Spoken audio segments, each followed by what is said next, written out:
جلدی میں تاکہ اس پہ کنوکشن ہو جائے. جب اس پہ کنوکشن ہو جائے گی تو اس کے پھر وہ 16 تاریخ کو اس کے اوپر بیل دے دیں گے القادر کے اوپر. انہوں نے کہا کہ توشہ خانہ کے اندر 12 سال سے اسی جج ارجمند کے پاس 3 کیسز ہیں.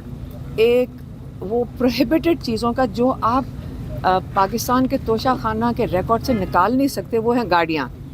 نواز شریف نے 6 لاکھ کی ایک بلٹ پروف مرسیڈیز نکلوائی، وہ کیس ان کے پاس ہے. زرداری صاحب نے 3 گاڑیاں توشہ خانہ سے نکلوائیں، وہ پروہیبٹڈ ہیں، وہ بھی کیس ان کے پاس ہے. اور ماشاءاللہ مریم نواز نے اس کو ڈکلیئر ہی نہیں کیا تھا جو انہوں نے گاڑی لی تھی، اور یہ ریکارڈ پہ اور ساروں کو پتہ ہے. وہ کیسز یہ سن نہیں رہے.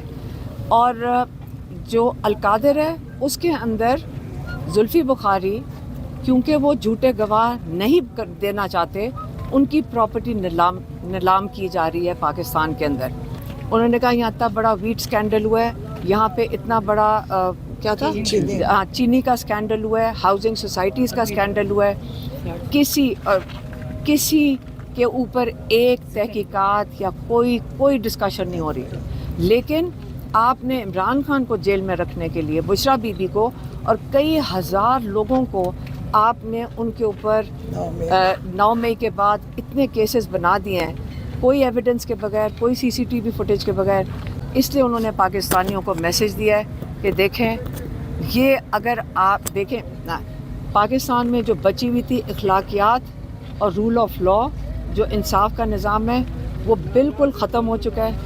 اگر آج آپ اپنے حق کے لیے اور اپنے یہ رول آف لا کے لیے اگر آپ نہیں کھڑے ہوں گے تو یہ یاد رکھیں، یہ پاکستان کی آگے جو راستہ بڑا مشکل ہے.